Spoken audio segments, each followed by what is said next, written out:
Bienvenidos, bienvenidas y bienvenides a Diálogos de lo Imposible, este programa de conversación sobre reflexión crítica respecto al estado de las artes y de la cultura contemporánea.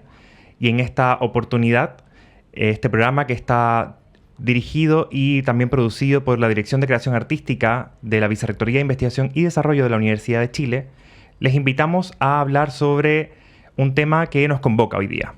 Ese tema lo hemos titulado De la obra maestra al mainstream, cultura popular pop latinoamericana contemporánea.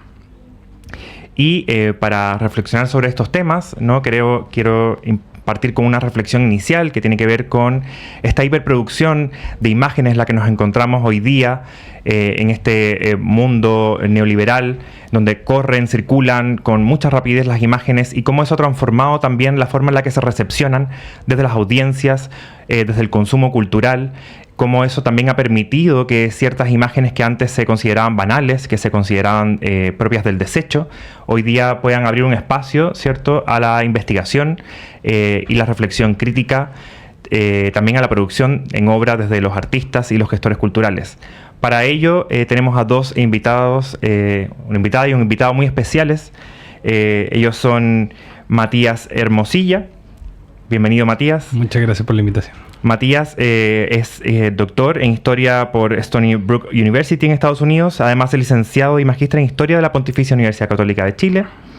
Y sus temáticas de investigación son la historia de la cultura popular y de masas en América Latina, con especial foco en los estudios del humor, la música popular y la propaganda en la década de los 60. Matías ha participado como ponente en diferentes conferencias, ha sido parte de varios proyectos de investigación relativos a estas temáticas, es fundador además y coordinador general de la Red de Investigación y Estudios de Humor y ha participado... Ríe con H al final. Ríe con H al final. Y ha participado como conductor y panelista en los podcasts En Crudo y La Verdad También Se Inventa. Pero además es autor del libro El carácter de una nación de corazones amarcianeque, de 1990 a 2024. Muchas gracias por la presentación. De nada. Y también tenemos acá a María Nieves Nieto. Muchas gracias. Un gusto, María Nieves. Muchas gracias por estar acá con nosotros. María Nieves es curadora e investigadora en arte contemporáneo, licenciada en artes visuales, con mención en teoría e historia del arte por la Universidad de Chile. También se desempeña como curadora independiente con foco en arte chileno contemporáneo y tiene especial interés en la estética como fuerza crítica y de resistencia frente al canon occidental. Ha realizado proyectos curatoriales en el Museo de Arte Contemporáneo, el MAC, en la Sala Juan Engeunao, la Feria Chaco y Fundación en Obra. Desde 2024 integra el colectivo Teoría del Arte Pop TAP y actualmente codirige la plataforma Canal Artístico en Señal Abierta Casa junto al artista Sergio Santana. Bienvenida nuevamente, María Nieves. Muchas gracias. Yo quiero partir con una guía a propósito de una premisa que sale en el libro de Matías. Chuta. Matías, sí, vas a ser aquí citado. Dice Matías, o dice su libro en la sinopsis de la contraportada, ¿no? La cultura pop no solo es entretenimiento, es un espejo en baja resolución donde nos miramos, nos reímos y a veces nos reconocemos. A veces basta una imagen, una canción o una portada diario para explicar quiénes somos. Bueno, es lo que creo, ¿no? Es por lo que vivo. Yo creo que, de cierta forma, la cultura popular, como una forma de entendimiento, de lectura de las sociedades, quizás más real que a veces que nos centramos en un conocimiento externo, superior, ¿no? De cierta forma, creo que las sociedades en el tiempo, y yo creo que la sociedad reciente, ¿no? Desde el 90 hasta ahora, tenemos una avidez por entender, o que estamos súper, ultra, mega mediatizados. Entonces, esa cultura que para... no sé, los profesores universitarios en los 90 no era una cultura deseable o estudiable, hoy en día se transforma en lo que más nos denota o puede señalar cosas. Es decir, podemos leer problemáticas políticas, de visiones de género, de temperamento de una sociedad a través de, no sé, por ejemplo, el Festival de Viña, ¿no? Viendo cómo cambia el sentido del humor en América Latina, o en el caso de chileno más práctico. Cada rutina del Festival de Viña te muestra una temperatura, si algo funciona o no funciona, de lo que nos reímos. Es decir, piensa que hoy en día sería impensable que un personaje como Tony Svelte fuera al Festival de Viña, y fue al Festival de Viña. ¿no? Ha ido cambiando el humor y también cómo nos percibimos a partir de él, ¿no? Tal cual. Oye, yo les quiero hacer una pregunta inicial. Gracias, Matías, por también como autoexplicarte. Eso es muy decidor y también nos permite abrir la conversación en este capítulo. Pero quiero también partir con una pregunta a ambos, que me respondan. A partir de esta frase, ¿no?, que suena muy grandilocuente y rimbombante, cultura pop latinoamericana contemporánea, ¿qué artista, objeto, frase, incluso gesto, si quieren, les aparece primero en su cabeza? ¿Una obra, un meme, una canción, una imagen viral, por ejemplo? Hay hartas cosas igual. Pienso sobre todo en un artista y un gesto, y en una artista también más contemporánea. En primer lugar es Guillermo Núñez, que para mí es un referente en el pop chileno, para entender el pop también como un gesto y no solo un movimiento estético, sino también como un modo de hacer que es político, y más que nada pensar en Guillermo Núñez como su etapa de director del MAC y las políticas que dispuso desde ahí. Y ya más contemporáneo pienso en un artista que en Instagram se llama Señorita Francisca, o Francisca González, es una artista de la Universidad de Chile, que vive en Valparaíso, y como ella se autodeclara, es una artista memedial. Así que ella también creo que es también una muy buena imagen para pensar el pop en Latinoamérica. Genial, muchas gracias, María Nieves. Yo tengo, ya que estamos centrados en el arte, tengo una reflexión sobre eso, pero yo voy a poner un poquito polémico, pero yo diría que quizás la figura hoy más pop y medial del mundo chileno es el Loco René o el Tío René, que habla de una dinámica muy como cultural de una problemática social, de cómo una persona que pareciera ser una persona marginada de la sociedad por diferentes cosas, de problemas cognitivos o dinámicas de formación, precariedad, no saber leer ni escribir, se termina transformando en una celebridad de internet que replica dinámicas culturales de las que pasa a ser como un bufón social finalmente, y que te muestra mucho de eso, y que hoy en día tienen una figura detrás, que está detrás de estos personajes como Diego González, que hace como una especie de micromundo de todos estos personajes, que une a mujeres que están vendiendo contenido erótico en Artsmate con personas que son como estos memes de internet, y los mete a reality juntos. Esto es casi una performance en ese sentido, ¿no? Y es como estos personajes que la sociedad había abandonado culturalmente hablando, terminan entrando al centro de la conversación. Eso me parece que es como una síntesis de lo que pasa con la sociedad mediatizada de internet. Cualquiera que está en su casa, que sube una foto, que graba un video, se puede transformar en un sujeto de consumo y en un sujeto de conexión. Y para conectar eso con el arte, por ejemplo, hay un artista que tengo la suerte que sea uno de mis grandes amigos, que se llama J. Ampuero, y Juan Carlos es una persona que lo que hace es retratar momentos de lo cotidiano en sus pinturas. Él trabaja con témpera, y lo que hace es retratar momentos de lo cotidiano y los transforma en una cosa sagrada, ¿no? Como la caja de leche, ¿cómo se llama? Una mano echándose jabón en la mano, un cumpleaños de los 90, como con toda esa parafernalia. Es como también retratar esos momentos de cotidianeidad que parecieran no ser tan importantes, y los transforma finalmente en un momento sagrado dentro de lo profano que son. Oye, me interesa mucho la discusión que se está abriendo, y creo que a las personas que nos están viendo y escuchando también, pero desde la curiosidad, ¿no? Ustedes son personas que abordan el tema desde una profundidad particular, son investigadores, son curadores de arte pop contemporáneo, y me gustaría saber y presentarle también a la audiencia cómo es posible que un meme o un video viral pueda ser considerado arte hoy día. ¿Por qué sucede eso? También como qué cosas hicieron posible, qué condiciones sociales, tecnológicas, políticas incluso, hicieron posible esa transformación, ese desplazamiento. Bueno, yo creo que quizás a veces también hay que preguntarse si es el meme el que se vuelve la obra de arte, o la obra de arte la que se vuelve el meme. Y creo que quizás es más correcto pensarlo hacia el otro lado. Creo que el arte contemporáneo tiene muy buen humor, que es muy característico de nuestra época contemporánea, y que se ve en los memes. Y los memes tienen sí como una fuerza de creación y de traspaso como de un mensaje que va cambiando a través de cada contacto. Pero el arte sigue siendo, si bien se abrió como hacia la cultura popular, sigue siendo súper elitista. Y si bien hay artistas que hacen memes, el meme que está en Instagram no lo van a considerar arte, probablemente. Perfecto. Mira, es interesante esa conversación en torno al arte. Yo hace años fui a una conferencia de estudios del humor, que ya era raro, ¿no?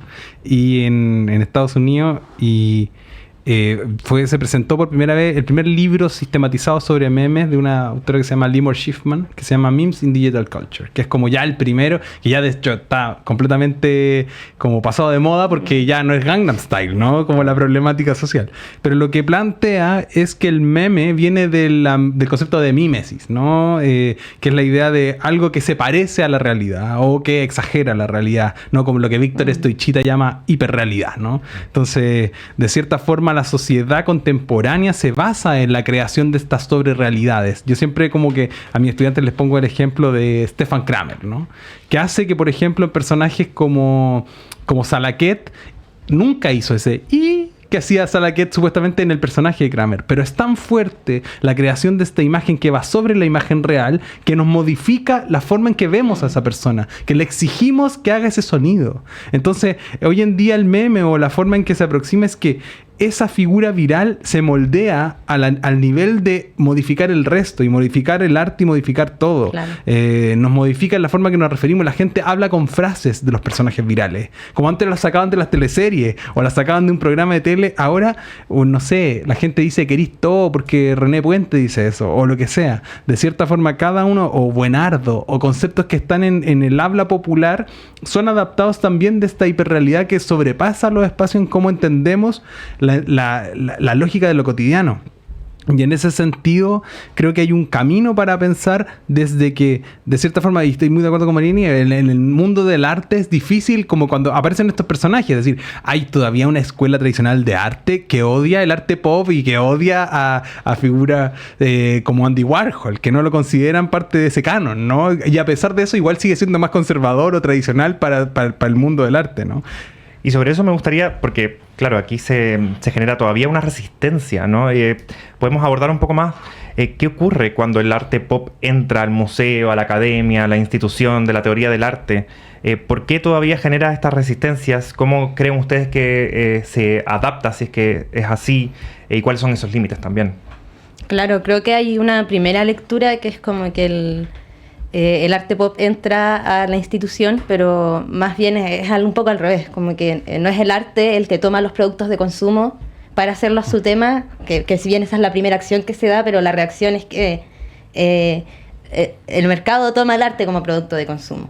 Y yo creo que ahí también está un poco que también se hace mucho sentido pensarlo también como el meme, como finalmente también es un producto de consumo. Y también por eso podemos pensar en una obra de arte como un meme. A la inversa. Claro. ¿Y qué aporte tiene cuando entra? Aunque sea de la forma inversa. Como ¿qué aporte crees que genera realmente? ¿O qué tensiona adentro cuando ya está situado? Claro, definitivamente yo creo que toda intención de un arte pop busca alcanzar nuevos públicos. Públicos que no están considerados en el arte tradicional. Pero no sé, como que tampoco uno puede como estar seguro o certificar que eso es lo que sucede.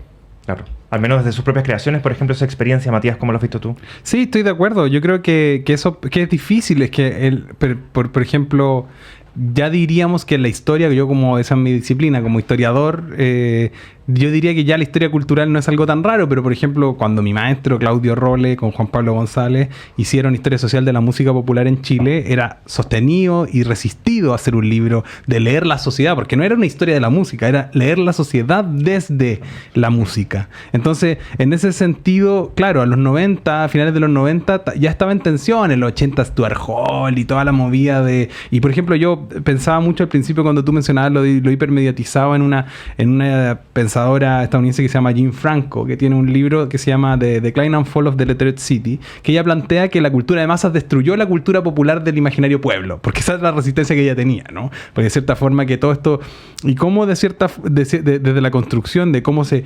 consigna, se configura la idea de lo popular, también vamos a entrar en una dinámica de contestación. Hoy en día diría que lo popular es más cultura de masas, y obviamente eso es resistido y muchas veces tomado. No me acuerdo exactamente, hay un par de artistas que yo conocí en algún momento que decían que ellos dejaron de pintar porque el meme era mejor que su arte. En el sentido de que decían que el meme reaccionaba más a ellos que ellos pintando lo que ellos hacían como un meme.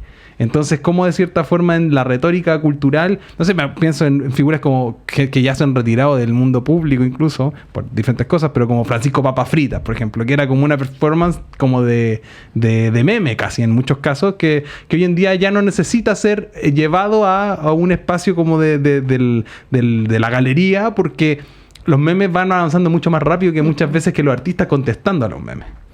Y sobre esa rapidez también y la potencia política, a propósito de la mención de Papas Fritas, por ejemplo, como referente, ¿qué dirían ustedes que está hoy en el potencial político del pop o de lo pop? Bueno, yo pienso el pop y sobre todo el pop en Latinoamérica como decía antes, como una acción. Y como una acción que es política y que es una intención política, un hacer político también. Y creo que esa es como su potencial que tiene, que es el potencial de pensar en otros públicos, más allá del público de la élite, que el arte también siempre fue una práctica aristocrática. Entonces pensar también en, por ejemplo, Guillermo Núñez, que vendía sus serigrafías en la calle, la reproductibilidad, la facilidad también de hacer obras en un medio que es barato, que es fácil de reproducir, entonces la puedo vender también barato, en la calle, a 100, 200 pesos, y cualquier persona puede tener una pieza de arte en su casa. Sí, el acceso yo creo que es clave, porque obviamente hacer una pintura es mucho más trabajo. Y tampoco yo condenaría a alguien que quisiera vender una pintura más cara, por decirlo de alguna forma, porque es su trabajo, en el sentido de que es una obra que requiere esfuerzo y todo lo que significa técnicamente. Pero claro, yo creo que incluso de Mata para abajo siempre había esa salida de tratar de hacer obras que fueran de mayor...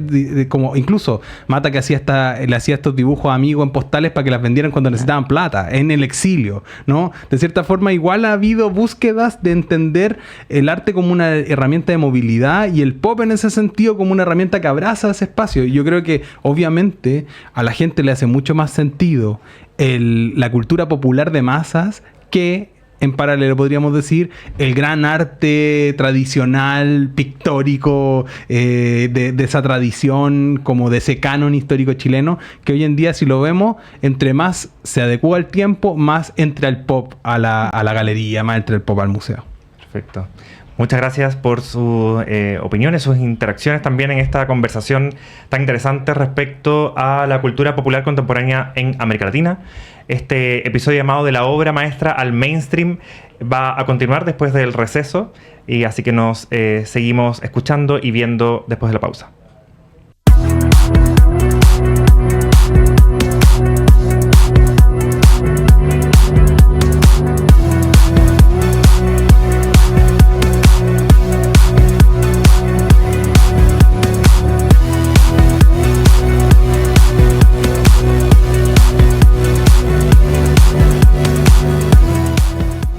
Bienvenidos una vez más a Diálogos de lo Imposible, en este episodio que estamos hablando sobre cultura pop contemporánea y que hemos titulado De la obra maestra al mainstream. Estamos acá junto con Mari Nieves Nieto y también con Matías Hermosilla. Mi nombre es Carlos Carrasco, soy periodista de la Dirección de Creación Artística de la Vicerrectoría de Investigación y Desarrollo de la Universidad de Chile, y les estamos convidando a sentarse en esta mesa junto a nosotros a explorar, ¿no?, sobre los límites y también las potencialidades respecto al arte contemporáneo popular. Entonces, para continuar esta conversación, les quería preguntar también respecto a esta hiperproductibilidad de la que estábamos hablando en el bloque anterior, y hacerles la pregunta sobre lo que tiene que ver con el plagio, ¿no? Se habla mucho respecto al arte pop, del remix, del sampler en la música, de la interpolación, intertextualidad en la literatura. Me gustaría saber qué creen que tensiona, cuáles son los discursos que se ponen en pugna allí cuando eso empieza a generar problemas, ¿no?, para ciertas consumo del arte, para cierta producción del arte, ¿no? Tú recién, Matías, también estabas mencionando sobre que hay una diferencia, una distancia con respecto a la producción más clásica, ¿no?, donde la singularidad, la excepcionalidad, el aura también, ¿no?, como se mencionaban en algunos textos, se quiebra. Claro, esa excepcionalidad hoy en día se busca un poco en eso de ser lo mainstream, que es una excepcionalidad que es la moda del momento y que dura un tiempo. Y yo creo que quizás ahí es cuando, sobre todo en el arte, se da el plagio, cuando estás buscando hacer una obra que tenga un shock y alguien más ya lo hizo y tú sabes que tiene un shock. Claro. Es interesante el punto porque yo creo que hoy en día hay dos patitas que tienen que ver con esto. Hay una cita, la cita es siempre relevante y siempre importante, ¿no? Desde los cuadros que referencian a otras figuras, incluso la utilización de una marca como una herramienta, piensa en Warhol, como en la sistematización o llevar al extremo el tomar una imagen publicitaria y transformarla en una obra de arte supuestamente. No, en ese sentido. Y en este imaginario yo creo que hay el lugar cuando hoy en día la gente acusa de plagio es cuando alguien agarra el trabajo de otra persona y lo vende como por parte propia. Es decir, yo agarro un dibujo de un artista o una pintura de alguien, lo agarro y lo empiezo a imprimir en cuadernos, lo empiezo a imprimir en poleras, lo empiezo a comercializar. Hoy en día yo creo que no hay tanta gente que se moleste con que alguien ponga una foto o un dibujo de ellos de fondo de pantalla en el celular o en un espacio común.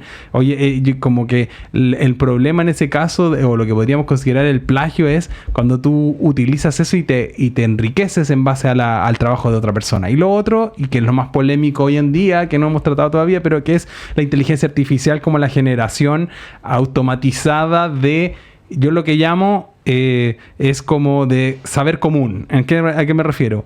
La inteligencia artificial nunca va a hacer respuestas creativas, porque lo que hace son respuestas genéricas, porque responde a cada una de las obras que están alrededor y reacciona, y lo transforma en un producto fácil y sintético, sin mucha reflexión. ¿Qué pasa con esto?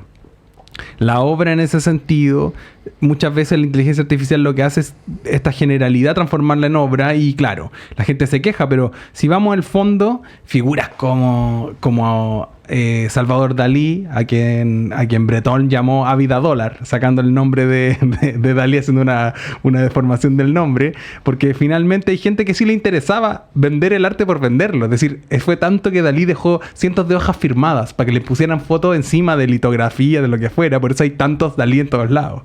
Entonces, de cierta forma, ya hemos venido desde mitad del siglo XX viendo cómo es el tema de la mercantilización, la comercialización de eso. Lo que es muy bonito en ese sentido es el otro lado. Es cuando un artista dice, quiero que este arte esté a la mano de cualquier persona. Y en vez de solo hacer pintura, hace risografía, serigrafía, impresión. Incluso impresión en fine art que pueden ser más caras. Pero de cierta forma es cómo construyes una retórica de eso. Y yo creo que el plagio está en cuando una persona se apropia de algo que no es lo propio para enriquecerse, ¿no? Bueno. Hablabas sobre estos, ¿no?, referentes como Dalí, ¿no?, de la hiperproducción de su obra y cómo impacta eso también al mercado. Me gustaría también tocar ese punto a propósito de la IA, ¿no?, de la reproducción como infinita de imágenes que vemos ahora en el día a día. Pero también como otros hitos anteriores, ¿no? Como el NPC, en lo que fue la época de la pandemia. ¿NFT? NFT, muchas gracias por la corrección. Y qué espacio ocupa hoy, la producción industrial y el consumo capitalista en el estudio de lo pop, ¿no? Porque eso se ha ido transformando, como tú nos das un referente más antiguo. Está esto que pasó en la pandemia y también ahora la IA, ¿no? Y siempre como con un discurso, al menos desde lo público, reticente, ¿no? Como está pasando cosas, y me imagino que tiene que ver porque el mercado se toca, se transforma, y aquellas personas que tienen galerías, que tienen sustento económico también depende, ¿no?, de esta circulación centralizada y también como controlada, se empieza un poco a desbordar. Claro. ¿Cómo lo ven ustedes desde sus propios ámbitos? Claro, siento que igual ahí se va tramando a lo largo de la conversación, como conversamos del meme, y se va tramando lentamente como finalmente el plagio y como finalmente es como que se busca este shock que sabemos que vende hoy en día, que es un producto de consumo que va a vender en el mercado, pero que finalmente se produce por eso, y se produce, el arte hoy en día, la pintura se convierte en una marca. Claro, yo creo que no sé, se me fue la idea en realidad. Sí, sí, pero te digo, como para tomar esas palabras, claro. La marca o la hipermediatización o la generación de logotipos, ¿no? Me acuerdo de esa canción de Kevin Johansen, ¿no? Generation Logo, ¿no? Todo es logo, finalmente. Todo es construir una marca, en muchos casos. En ciertos espacios también es posicionar un nombre o una idea, que también no tiene un sentido que ir con la lógica de la mercantilización, sino más bien con la lógica de la identidad, que es algo muy propio de las sociedades hoy en día, porque cada uno de nosotros es su propia marca. Cuando uno hace un Instagram comunitario, cuando uno hace su propia transformación en las redes, no sé, es decir, a mí por azares de la vida en una entrevista, un comediante me nombró como profesor ternura y así quedé. Entonces, puedo tener todo, como yo, y de cierta forma, un poco en la conversación o en la apertura de ámbitos, tiene que ver con eso. Hoy en día no tenemos que performar la hiperseriedad para ser académicos, académicas de este ámbito. Y podemos construir un poco, pensar eso desde otro lado, ¿cachai? Y en ese sentido, si pensamos en el mercado, en lo hipermediatizado, obviamente está a la mano. Todo se puede vender hoy en día. Y todo se puede transformar en una marca, en un sello. Pero lo interesante es pensar que cómo eso puede ser justo dentro de la lógica de compartir algo. Y hay una cosa que no hemos tocado, que es como la respuesta a la IA, que es que la gente que mayor acceso tiene económico a algo, no quieren cosas repetidas, quieren el único y el original. Por eso el NFT funcionó, porque te daba una cadena de código que te decía que esto era tuyo y era solo tuyo. Y era propio. Y es porque eso, la gente no quiere, como decía Joan Manuel Serrat, jugar con cosas que no tienen repuesto. La gente que quiere quedarse con esas cosas propias en la casa. Por eso hace unos años hubo una polémica de un tipo que se robaba las esculturas de la calle o de los mausoleos, sí, para tenerla en su casa. Porque la gente, en ese sentido, la gente desde el mundo más de la élite cultural, diría, que valora la posesión del arte, quiere tener ese original. No quiere una risografía o una obra de arte que está repetida en otra parte. Cierto. Y respecto a la identidad, Matías, queremos también abordar en este episodio qué implica analizar la cultura pop desde América Latina, desde lo situado, desde nuestro contexto específico, frente a los relatos y los mercados también europeos, norteamericanos, ¿no? Que son también quienes suelen generar estos avances tecnológicos en donde transforman los medios, en donde se produce también arte y cultura de masas. Sí, para partir en esa línea, yo creo que el lugar de enunciación es vital. Y hoy en día más que antes. Yo lo digo también porque yo dentro de mis otras cosas trabajo con artistas, con músicos, ayudándolos a construir la propia lógica de comunicación de su visión de cómo quieren compartir una obra, cómo construir el relato de la propia. Entonces, en ese sentido, hoy en día tú no te quieres parecer a un puertorriqueño para hacer reggaetón, por decirlo de alguna forma. El habla popular se inserta en eso. Y por eso yo diría que en dos mercados, para hablar de la música, en dos ámbitos de esto, hay una industria muy grande y mediatizada, como la industria de la música urbana, que tiene un impacto gigante en toda la región, pero que cada país que se inserta en ese mercado global le pone una habla popular propia, que va desde el coa hasta el lunfardo o el habla como el slang colombiano. Y en paralelo, una industria que no es una industria, que mi tesis está, que es que yo creo que el indie no es una industria, sino es una feria artesanal, pero lo digo no peyorativamente, sino que es un lugar donde los que hemos estado involucrados en ese ambiente tenemos que vender tickets, tocar, cocinar, hacer de guardia, porque finalmente funciona todo así, como cuando uno va a una feria artesanal donde va y hay un artesano, una artesana, sí, que hizo su obra, su joya, que puede ser muy preciada, que se puede valer lo mismo. Si yo la pongo esa joya en un mall del sector oriente, va a valer 15, 20, 30 veces lo que vale en la feria artesanal, pero en la feria artesanal yo mismo tengo que empaquetarla, yo tengo que hacerla, tengo que marcarla y enviártela. Sí. Y en ese sentido, eso habla mucho de la escala latinoamericana. La escala latinoamericana es hecha a mano. No es hipermediatizada. Ir a una galería de arte es difícil para un artista. Exponer su trabajo es costoso y es difícil porque no tenemos un espacio de cultura tan amplio para poder llegar a que muchos artistas expongan sus trabajos más allá de eso. Tocar, que la gente vaya a pagar una entrada de 5 lucas, es un desafío para un artista nuevo que quiere insertarse en la sociedad. Sobre todo cuando es alguien que no hace la música que está vendiendo, que está en el mainstream. Claro. Marinías, ¿cómo lo has visto tú desde la curaduría también? Claro, yo igual creo que es fundamental el lugar de enunciación. Como hablábamos antes, es fundamental para pensar el pop, pensar también que estamos enunciándonos desde Latinoamérica. También nuevamente, como hablábamos del capitalismo, es fundamental pensar también cómo el capitalismo se llega aquí a Latinoamérica, cómo llega a Chile. Creo que también para pensarlo particularmente desde Chile, la llegada de la tele en particular, y de la tele a color con Pinochet a fines de los 90, es esencial también en estos giros del neoliberalismo. Claro. Bueno, muchísimas gracias nuevamente a ambos por acompañarnos en esta conversación. Yo les quería proponer un último ejercicio.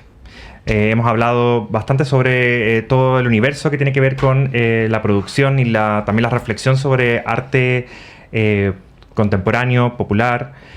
Y normalmente hay una palabra que dicen, o un concepto que dicen en Chile que acuñó Fuguet, ¿no? A propósito del arte también popular, que el placer culpable. Y siento que ese concepto en particular se ha ocupado mucho para cuando nos referimos a hablar de aquellas obras y arte popular que nos gusta consumir y que nos gusta apreciar. Pero me imagino que a través de esta conversación nos hemos liberado un poco, ¿no? Hemos entendido que va mucho más allá y que tenemos también amplitud para reflexionar y convocar también a las audiencias a partir desde otros puntos, ¿no? Y ver cómo estos aspectos y estas conversaciones tienen profundidad y también generan un marco de producción artística importante para el mundo del arte, valga la redundancia. Entonces, dando riendas sueltas al placer culpable, también les quería proponer que le entregaran a nuestra audiencia un ejercicio de bien consumo, apreciación, como quieran ustedes referirse, respecto a obras de arte contemporáneo pop, ya sea película, libro. Ahí los dejo a su libre albedrío. Bueno, yo quería enfatizar lo que he dicho al principio. Creo que el trabajo de J. Ampuero me parece una figura que a mi juicio es como lo que más sintetiza una cosa bien chilena. De hecho, tengo algún texto ahí que nunca he publicado sobre el J, que está ahí como... Pero un poco que creo que sintetiza esos momentos pequeños que son cotidianos, pero que son sagrados para nosotros. La leche condensada, hacerle un hoyo por atrás y adelante, eso es un momento, eso es algo muy chileno, eso no se hace en otro lado. El tostador, toda la forma en que se come en esos espacios está retratada, y está retratada con sutilezas, con zooms, con pequeñas cosas que creo que son muy interesantes. Otra cosa que a mí me gusta mucho es cómo se ha desterritorializado la música, y en ese sentido creo que una banda como Niños del Cerro, que parte de la Florida y que hace un análisis histórico contextual de su vida, de ser un chico de un lugar o chicos de lugares de no ciudades, de ciudades que tienen muchos no lugares, ¿no? Diría Marc Augé, ¿no? Pero de cierta forma es cómo podemos pensar y leer el mundo desde estos lugares que son márgenes intermedios, que no estamos hablando de la música urbana que habla desde un lugar muy muy popular, sino estos no lugares, estas clases medias desconectadas y que abren un camino a pensar ese camino, de esa sociedad finalmente. Muchas gracias, Matías. Mari Nieves. Bueno, siguiendo esta línea un poco de los márgenes que hablabas, bueno, recomendar Galería Nimita, que es una galería en Mata Sur, en el centro de Santiago, que es dirigida por 4 estudiantes, bueno, egresados, ya se licenciaron de la Escuela de Artes de la Chile, y son todos de fuera de Santiago. Yo también soy de fuera, yo soy del sur de Valdivia, no soy de Galería Nimita, pero sí me resuena por eso, porque son puras personas que son de fuera de Santiago y la curatoría que hacen dentro de la galería tiene esa visión de pensar también desde ese margen que no es el centro de la ciudad.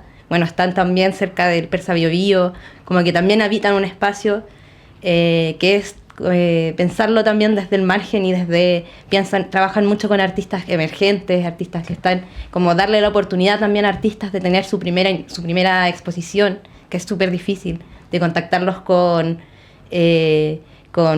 compradores. Y también el espacio de la galería es pequeñito, es una cortina que se abre y da a la calle, entonces también es un espacio muy pequeño para tener tu primera exposición muy fácil de llenar. Bueno, y recomendar a la Francisca González, que ya había mencionado, señorita Francisca, siempre la voy a recomendar porque es una excelente artista. Muchas gracias a ambos por estas referencias y también consejos. por esta discusión en particular tan interesante.